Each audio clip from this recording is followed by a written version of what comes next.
अस्सलाम वालेकुम नाज़रीन, रूबी चैनल के दोपहर खबरनामे में आपका खैर मकदम है। मैं हूं शहाना। तो आइए सबसे पहले डालते हैं एक नज़र सुर्खियों पर।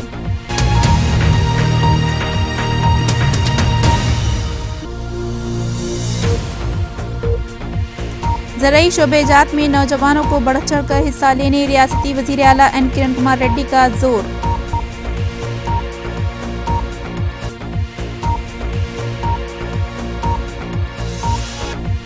रियासत झारखंड के दारुल हुकूमत रांची में 27 जिंदा बम बरामद, पूरे रियासत भर में हाई अलर्ट जारी।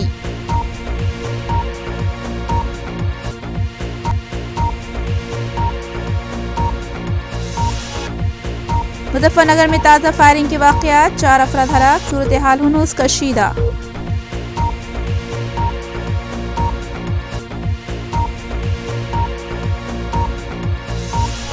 और मुल्क के शाम में लाखों लोग इमदाद के मुंतज़िर, अक़वाम मुत्तहिदा की ताज़ा रिपोर्ट का इंकशाफ।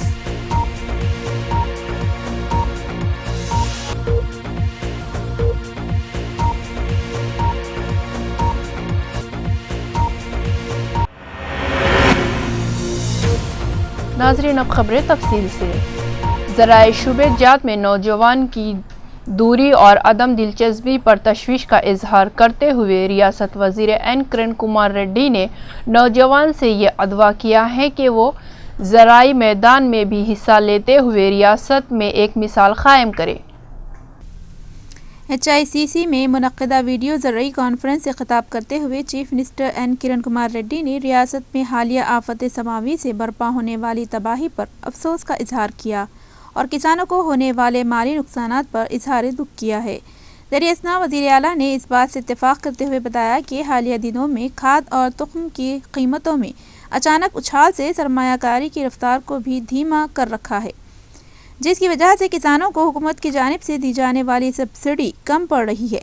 लिहाजा उन्होंने रियासत आंध्र प्रदेश के नौजवानों से इस्तदआ की कि वो इंफॉर्मेशन टेक्नोलॉजी के साथ ज़राई मैदान में भी वो अपनी मख्फी सलाहियतों का इस्तेमाल करे। Government of Andhra Pradesh is paying to a lakh of rupees, that is nearly 10 million farmers in this state take below a lakh of rupees credit and they have to pay back on time. This is one of the major changes which has come by Government of India over the period of time, and it's a welcome change to the farmers and another great decision taken by Government of India. YSR Congress के सदर YS Jaganmohan Reddy 16 नवंबर को एक बार फिर अपनी पुरसा यात्रा शुरू करने का मंसूबा रखते हैं। 1.5 साल कबल उनकी ये यात्रा बंद हुई थी क्योंकि उन्हें गैर महसूब असासेजात के मुकदमे में गिरफ्तार कर लिया गया था। जगनमोहन रेड्डी ने मीडिया से बात करते हुए कहा कि वो एक बार फिर 16 नवंबर से पुरसा यात्रा शुरू करने का मंसूबा बना रहे हैं। उन्होंने 2010 में उन अफराद के ख़ानदान से मुलाकातें करने ये यात्रा शुरू की थी जिन्होंने YSR राजशेखर की मौत की इत्तला पर या तो ख़ुदकुशी कर ली थी या सदमे से फौत हो गए थे। मई 2012 में गिरफ्तारी की वजह से जगन ये यात्रा रोक देने पर मजबूर हो गए थे। उन्हें जारिया साल 23 सितंबर को अदालत से ज़मानत मिल गई थी और उन्हें हैदराबाद के बाहर जाने और रियासत का दौरा करने की इजाज़त भी मिल चुकी है। ताहम पार्टी कायदीन ने बताया कि 16 नवंबर के बाद ही इस यात्रा के ताल्लुक से कोई फैसला हो सकता है। अभी कोई क़तई फैसला नहीं हुआ है। TRS के रुकने असेंबली KT रामाराव ने इल्ज़ाम लगाया है कि तेलुगु देशम के सरबराह चंद्रबाबू नायडू और YSR कांग्रेस पार्टी के सदर जगनमोहन रेड्डी अलहदा रियासत तेलंगाना की तश्कील को रोकने के लिए कई साजिशें कर रहे हैं। इस सिलसिले में ये दोनों कायदीन सदर जमहूरिया प्रणब मुखर्जी से भी मुलाकात करने वाले हैं। मीडिया से बात करते हुए KTR ने कहा कि उन्हें उम्मीद है कि सदर जमहूरिया प्रणब मुखर्जी दस्तूरी तौर पर तेलंगाना रियासत की तश्कील के अमल की तकमील में अपना ताउन फराहम करेंगे। इलाहाबादी TRS के रुकन असम्बली ने मरकज़ी हुकूमत से मुतालबा किया कि वो फौरी पार्लियामेंट में अलहदा रियासत तेलंगाना से मुतालिक बिल पेश करते हुए तेलंगाना के अवाम के देरीन मुतालबात की तकमील करे। उन्होंने सदर तेलुगु देशम नारा चंद्रबाबू नायडू के इस दावे की मजम्मत की कि हैदराबाद को उन्होंने तरक्की दी है। TRS के रुकन असम्बली ने चंद्रबाबू नायडू, जगनमोहन रेड्डी और किरण कुमार रेड्डी सीमा आंध्रा के अवाम को गुमराह कर रहे हैं। उन्होंने कहा कि दिल्ली में सदर तेलुगु देशम का लबो लहजा और उनका रूप मौज मजाक बना हुआ था। कौमी मीडिया और कौमी कायदीन ने उनका मजाक उड़ाया और कहा कि 9 साल तक चीफ मिनिस्टर रहने वाला शख्स बहकी हुई बातें कर रहा है। बार बार चंद्रबाबू नायडू से तेलंगाना से मुतालिक सवाल किया गया, जिसका वो वाज़ेह जवाब नहीं दे सके। ఇది రాసింది ఆగస్టు 1 నాడు, అంటే జూలై 30 నాడు నిర్ణయం తీసుకుంటే ఆగస్టు 1 నాడు హిందుస్థాన్ టైమ్స్ అనే పత్రికలో వచ్చిన వార్త ఇది. చంద్రబాబు నాయుడు గారు చివరి నిమిషం వరకు కూడా తెలంగాణను అడ్డుకోవడానికి ఎన్ని ప్రయత్నాలు చేశారు అనే దానికి ఒక చిన్న ఆధారం. ఇదేదో నా సొంత కవిత్వం కాదు, టీఆర్ఎస్ పార్టీ కవిత్వం కాదు. ముగ్గురు నాయకులు షిండే గారిని, అహ్మద్ పటేల్ గారిని, చిదంబరం గారికి ముగ్గురికి కూడా చంద్రబాబు నాయుడు ఫోన్ చేసి మీరు తెలంగాణ ఇవ్వకుండా ఆగితే, ఆంధ్రప్రదేశ్ విభజనను ఆపితే నేను రేపటి రోజున తెలుగుదేశం పార్టీ పరంగా గెలిచే ప్రతి ఎంపీ సీట్ను కూడా యూపీఏ ప్రభుత్వానికి, కాంగ్రెస్ పార్టీకి మద్దతునిస్తాను అని చంద్రబాబు చెప్పింది వాస్తవం కాదా? ఇది కూడా నేను ఏదో గాల్లో చేయట్లేదు, ఈ ఆరోపణ కూడా. చంద్రబాబు నాయుడు ఈ మాట తనకు ఫోన్ చేసి అన్నట్టు మన రాష్ట్రానికే సంబంధించిన ఒక పార్టీ అధ్యక్షుడు స్వయానే నాతో చెప్పడం జరిగింది. ఆ అధ్యక్షుడు ఎవరనేది నేను తప్పకుండా ఇంకో సమయంలో చెప్తాను. నేను కూడా ఒక ప్రాంతీయ పార్టీ सदर टीआरएस के चंद्रशेखर राव ने मरकजी वजारत दाखिला को एक मकतूब रवाना करते हुए मुतालिबा किया है कि रियासत की तकसीम के बाद हैदराबाद की पुलिस और दिगर महकमों को तेलंगाना की हुकूमत के तहत ही रखा जाए। उन्होंने ये भी मुतालबा किया है कि 2 साल के अंदर ही सीमा आंध्रा के सदर मुकाम का इंतखाब करते हुए तेलंगाना में जो सीमा आंध्रा के मुलाजिमीन हैं उन्हें उनके आबाई मुकामात पर तैनात किया जाए। टीआरएस का मानना है कि 30% सीमा आंध्रा के मुलाजिमीन ने गैर कानूनी तरीके से तेलंगाना इलाके में तकर्रुरात हासिल किए हैं। के चंद्रशेखर राव ने मकतूब में ये भी मशवरा दिया कि मुश्तरका दारुल हुकूमत में सीमा आंध्रा रियासत के इंतजामात के लिए नए दफातर और इंफ्रास्ट्रक्चर का इंतज़ाम होना चाहिए, क्योंकि मौजूदा इंफ्रास्ट्रक्चर तेलंगाना की हुकूमत इस्तेमाल करेगी। अलावाजी टीआरएस के सदर के चंद्रशेखर राव मरकज़ी हुकूमत की जानिब से हैदराबाद को 10 साल के लिए मुश्तरका दारुल हुकूमत बनाने और हैदराबाद के चंद अहम महकमों को मरकज़ रास्त अपनी निगरानी में लेने के लिए जो मंसूबे बना रहे हैं उससे वो सख्त नाराज़ है और इस सिलसिले में उनकी पार्टी ग्रुप ऑफ मिनिस्टर्स से भी नुमाइंदगी करने वाली है। वाज़ेह रहे कि टीआरएस के क़ायदीन मुसलसल ये बयान दे रहे हैं कि हैदराबाद के बग़ैर तेलंगाना काबिल कबूल नहीं है और उनका कहना है कि मरकज़ हैदराबाद पर वाज़ेह मौक़िफ़ इख्तियार करे।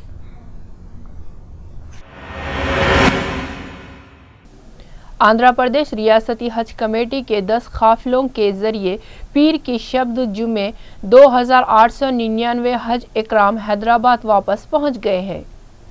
GMR Rajiv Gandhi international airport के हज टर्मिनल पर स्पेशल ऑफिसर AP स्टेट हज कमेटी प्रोफेसर SA शकूर और एग्जीक्यूटिव ऑफिसर अब्दुल हमीद ने हुज्जाज कराम का खैर मकदम किया और इन दोनों ओहदेदारों की रास्त निगरानी में हज कमेटी के स्टाफ ने हुज्जाज कराम के सफरी उमूर की तकमील में मदद की। 90 काफिले के जरिए जो हुज्जाज कराम वतन वापस हुए उनमें से 50 हुज्जाज कराम का सामान हैदराबाद नहीं पहुंचा, जो तवक्को है कि आज कल भी किसी दूसरी फ़्लाइट के ज़रिए पहुंच जाएगा। प्रोफेसर SA शकूर ने बताया कि कल की फ़्लाइट ओवरलोड हो जाने की वजह से ये सामान जहाज़ से उतार दिया गया था। जैसे ही ये सामान हैदराबाद पहुंचेगा मुतालिका हुज्जाज कराम को SMS के ज़रिए इत्तला दे दी जाएगी और सऊदी अरबियन एयरलाइंस के ज़िम्मेदार ये सामान मुतालिका हुज्जाज कराम को हवाले कर देंगे। इनसे ख्वाहिश की गई है कि वो सामान की अदम वसूली की रसीद और अपना असल पासपोर्ट साथ लाएं। पीर की शब 10वां काफिला रात 10:35 पर एयरपोर्ट पहुंचा, जिसमें 266 हुज्जाज कराम शामिल है।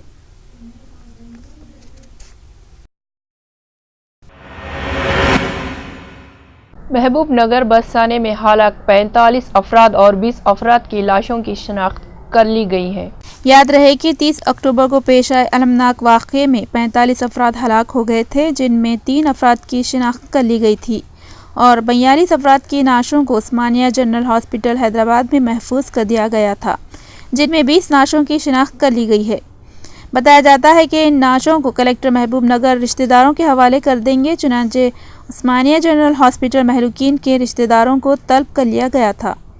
ज़राए के मुताबिक 42 अफराद की नाशों में 20 अफराद की DNA रिपोर्ट आ चुकी है और DNA रिपोर्ट की बुनियाद पर नाशों को मरहुमीन के रिश्तेदारों के हवाले किया जाएगा। गुज़िश्ता रोज़ 42 नाशों के लिए 84 अफराद से खून के नमूने हासिल किए गए थे और उनमें 20 की रिपोर्ट आ चुकी है। ज़िला इंतज़ामिया महबूब नगर ने इस सिलसिले में तैयारियों को मुकम्मल कर लिया। कलेक्टर महबूब नगर हैदराबाद पहुंचकर नाशों को रिश्तेदारों के हवाले कर देंगे। बताया गया है कि रिश्तेदारों को नाश हासिल करने मुतवफ़्फ़ी से अपने रिश्ता और अपने शनाख्त की तस्दीक करनी होगी।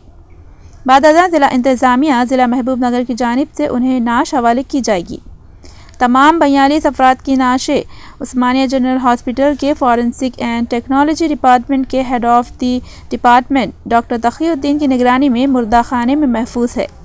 जिन नाशों की शिनाख्त की गई है जिनमें प्रशांत गुप्ता, शिवाकरण, विद्यादेव, रवि, मंजुला गौड़, मोहम्मद सरदार, आशुतोष पांडे, अक्षय सिंह, सुनील कुमार, MS गिरिधर, जी सुंदर राजू, विजय कुमारी, ज्योति रंजन साहू, सैयद मोहम्मद जमालुद्दीन, एन रोहिया, वेंकटेश, मोहसिन पाशा, शेख साबिक अहमद, के रमैया, रघुवीर की हैसियत से शनाख्त कर ली गई है। इम्कान है कि रात देर गए नाशों को उनके वर्सा के हवाले कर दिया जाएगा। वज़ीर तेल M वीरप्पा मोइली ने 5 मेट्रो शहर में पायलट प्रोग्राम की कामयाबी के बाद कहा है कि मुल्क भर के तमाम पेट्रोल पंप पर 5 किलोग्राम वजनी छोटे पकवान गैस सिलेंडर की फरोख्त की इजाज़त दे दी गई है। वाज़ेह रहे कि दिल्ली, मुंबई, कोलकाता, चेन्नई और बेंगलुरु जैसे 5 मेट्रो शहरों में तेल कंपनियों के ममलूका और उन्हीं के ज़रिए चलाए जाने वाले पेट्रोल पंप्स पर 5 अक्टूबर से 5 किलो वजनी छोटे पकवान गैस सिलेंडर्स की फ़रोख्त का आगाज़ किया गया था। इस तजुर्बे की कामयाबी के बाद ये स्कीम अब मुल्क भर में मुतारिफ की जा रही है। मुल्क भर के 47,000 के मिन जुमला 3% पेट्रोल पंप्स मुख्तलिफ तेल कंपनियों के ममलूका है और उनकी तरफ से ही चलाए जाते हैं। सरकारी ज़राए के मुताबिक वीरप्पा मोइली ने मुल्क भर के तमाम पेट्रोल पंप्स पर ये सिलेंडर्स फ़रोख्त करने की इजाज़त दी है। ये छोटे सिलेंडर्स मार्केट कीमत पर फ़रोख्त किए जाएंगे, जिनकी कीमत सब्सिडी के साथ 410 रुपये में फ़रोख्त किए जाने वाले 14.2 किलो सिलेंडर्स की दुगनी कीमत से भी ज़्यादा है। ये स्कीम एक से दूसरे मुकाम को मुंतकिल होने वालों जैसे तलबा, IT मुलाजमीन और BPO मुलाजमीन वगैरह के लिए फ़ायदेमंद साबित होगी। चनांचे 5 किलोग्राम के LPG सिलेंडर्स की कीमत पहली मरतबा ख़रीदी पर बशमूल टैक्स 1000 रुपये होगी, जबकि रेगुलेटर की कीमत 250 रुपये होगी और टैक्स अलहदा रहेगा। सिलेंडर और उसमें दोबारा गैस भरने की कीमतें गैर सब्सिडी शरहों पर रहेंगी। इन गैस सिलेंडरों से आम आदमी को फ़ायदा पहुंच सकता है। 5 किलो के छोटे LPG सिलेंडर्स कोई भी सारिफिन अपने शनाख्ती दस्तावेज़ात बताकर मार्केट कीमत पर ख़रीद सकते हैं।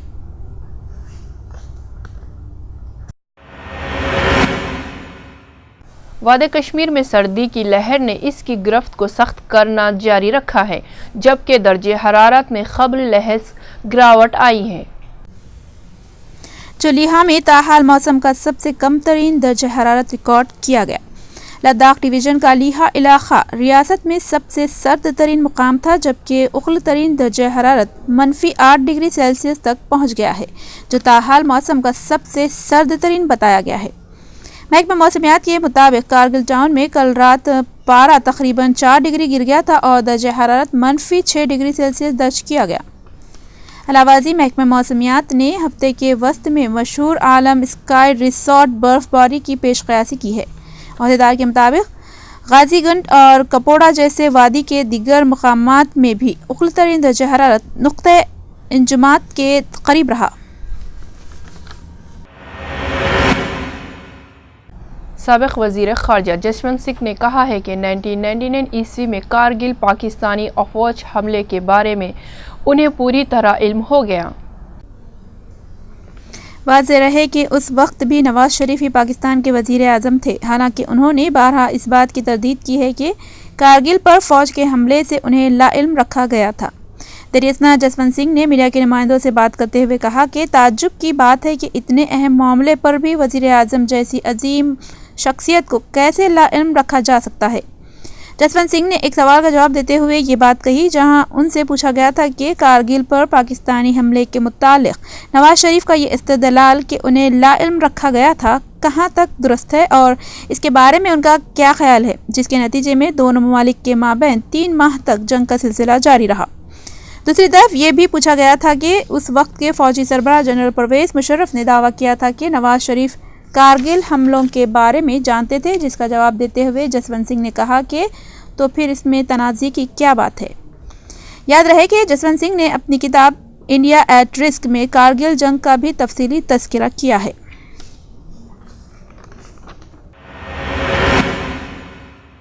झारखंड के दारुल हुकूमत रांची में एक लाट से 27 बम बरामद होने के बाद रियासत में अलर्ट जारी कर दिया गया है।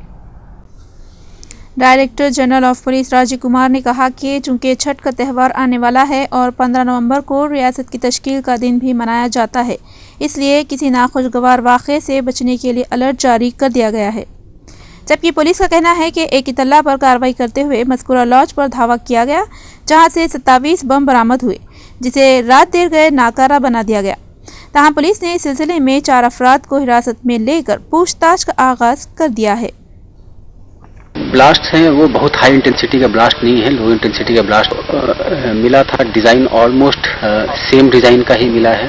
जो जानकारी मिली है कि इसी तरह का टाइमर्स का भी यूज़ किया गया था और जो घड़ी यूज़ किया गया है सेम डिज़ाइन का घड़ी, अजंता की नहीं, घड़ी जो यूज़ किया सेम डिज़ाइन का लोटस की घड़ी यूज़ की गई है। वहाँ पे सूचना थी कि कुछ संदिग्ध व्यक्ति वहाँ पे पहले से रह रहा था और कुछ उनकी गतिविधि भी संदिग्ध पाई गई थी, तो उसी सूचना के आलोक में वहाँ पे रेड किया गया। तो कुल मिला के वहाँ 9 बम्स जो है वो रिकवर हो गए थे। इसके अलावा कुछ नामालूम बंदूक बरदारों की फायरिंग में 4 अफराद हलाक और 2 दीगर जख्मी हो गए हैं। तफसीलात के मुताबिक हलाक होने वाले अपनी मोटरसाइकिल पर घर लौट रहे थे कि अचानक स्कूल के करीब मोटरसाइकिल पर सवार कुछ नामालूम अफराद ने उन पर फायरिंग कर दी, जिसकी वजह से वो मौके वारदात पर ही हलाक हो गए, जबकि दीगर 2 अफराद जख्मी हो गए, जिन्हें मुकामी हॉस्पिटल में शरीक किया गया है, जहां उनकी हालत तशवीशनाक बताई गई है। दरियास्ता इस वाक़े पर अपनी बरहमी का इजहार करते हुए मुकामी अफराद ने रास्ता रोको एहतजाज मुनज़्ज़म किया। ये जो लोगों ने हत्याएं की है वो दंगा नहीं करा पाए। दंगा होता था पूरा हिंदू इकट्ठा होता, पूरा हिंदू इकट्ठा नहीं था मुसलमानों के खिलाफ न है आज भी, तभी नहीं कम हुई थी इसी सवाल को लेकर। लेकिन वहां पर जिस तरह से मुसलमानों के खिलाफ और ऊपर अत्याचार किया गया है, तो समाजवादी पार्टी करीब है। इसमें बहुत सारी ताकतें ऐसी हैं जो इन घटनाओं से लाभ लेना चाहते हैं और आने वाले वक्त में भी समाजवादी पार्टी रोकेगी। जो कोई भी इस तरह की घटना करेगा कानून के अंदर उस पर कार्रवाई होगी। इन जो लोग माहौल खराब कर रहे हैं, जिन्होंने घटना की है, उनके खिलाफ कार्रवाई। नए खेतों में वहाँ कुछ मारपीट हुई थी, जिसमें मोहम्मदपुर रासिंग के एक आदमी ने अपने गांव पे फ़ोन किया। वहाँ से लोग आए, फिर मारपीट हुई, जिसमें 3 लोगों की डेथ हो गई है। बाकी कार्रवाई हम लोग कर रहे हैं, गिरफ्तारियाँ हो रही हैं। ये सुरक्षा व्यवस्था पूरी फोर्स लगी हुई है, दबिश हो रही है और कार्रवाई हमारी हो रही है। बहुत जल्दी हम लोग सबको अरेस्ट कर लेंगे। ये राय सिंह मोहम्मदपुर एक गाँव है, वहाँ पे पानी लगा रहे थे। जैसा प्राइमरी जानकारी मिली है, ट्यूबवेल पे पानी लगाते ही उनको कुछ लोगों ने घेरा। उनका कहना था कि बदमाशों ने हमको घेरा, 10-12 लोग थे वहाँ पे। वो फिर भाग करके गांव में आए। गांव से लोग वहाँ पे गए। उन्होंने जब काम्बिंग की, पूरा जंगलात है, पूरा गन्ने के खेत हैं, तो वहाँ पे 3 लोग मिले उनको और फिर गाँव की तरफ से उन्हें घेर करके मारा पीटी। उन्होंने बदमाश समझा, उन्होंने उनको मारा और उनकी मौके पर ही मौत हो गई। ये पूरा घटनाक्रम रहा। हुसैनपुर गाँव है, वहाँ पे दंपति आ रहे थे, पति पत्नी।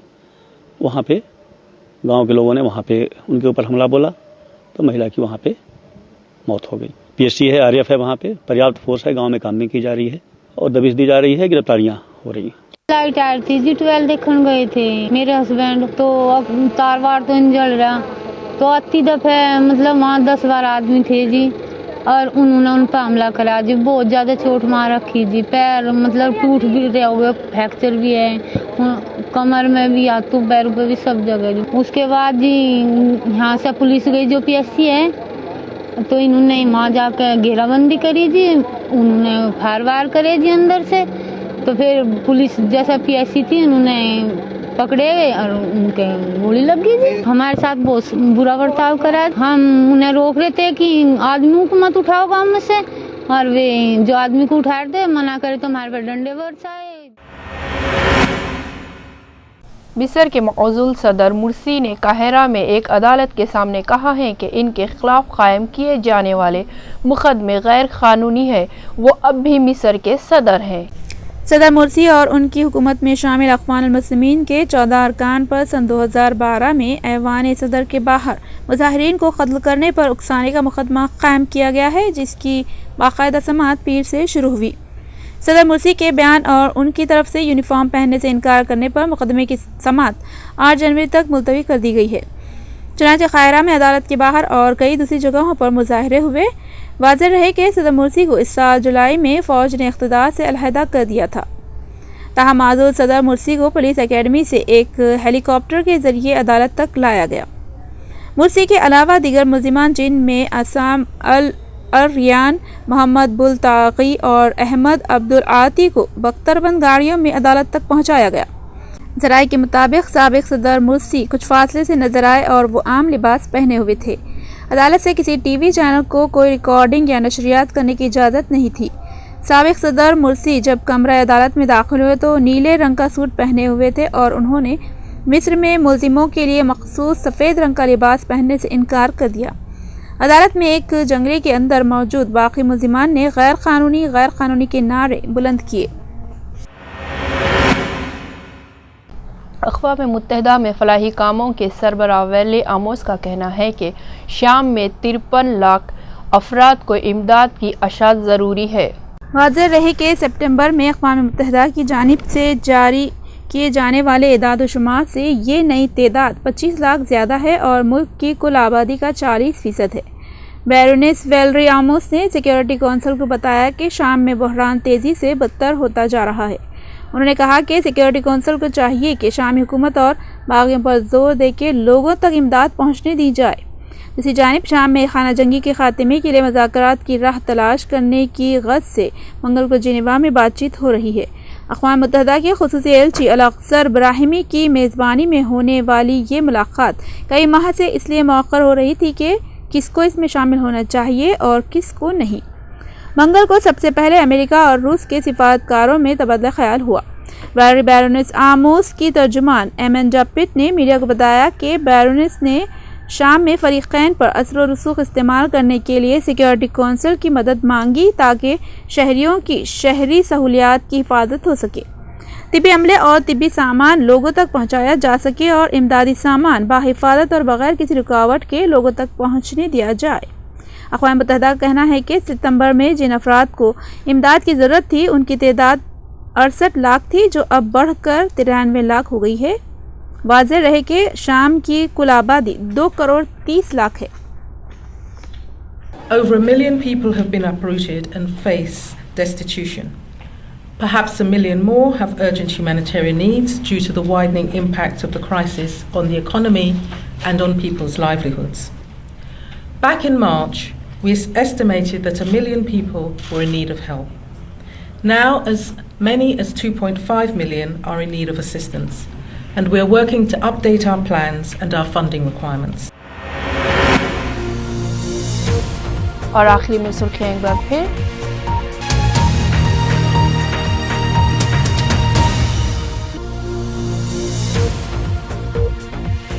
ज़राई शोबेजात में नौजवानों को बढ़ चढ़ कर हिस्सा लेने रियासती वज़ीर आला एन किरण कुमार रेड्डी का जोर।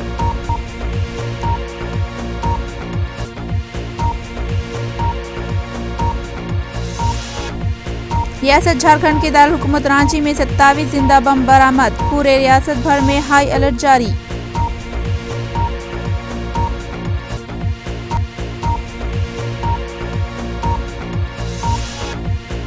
मुजफ्फरनगर में ताज़ा फायरिंग के वाक़यात, 4 अफराद हलाक, सूरत हाल हुनूस कशीदा।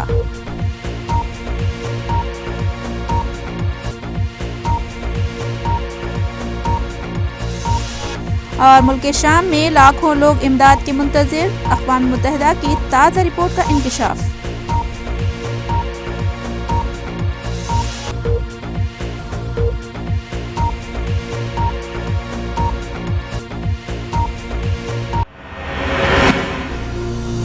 तो रहिए ना बेखबर, देखते रहिए खास खबर सिर्फ रूबी पर।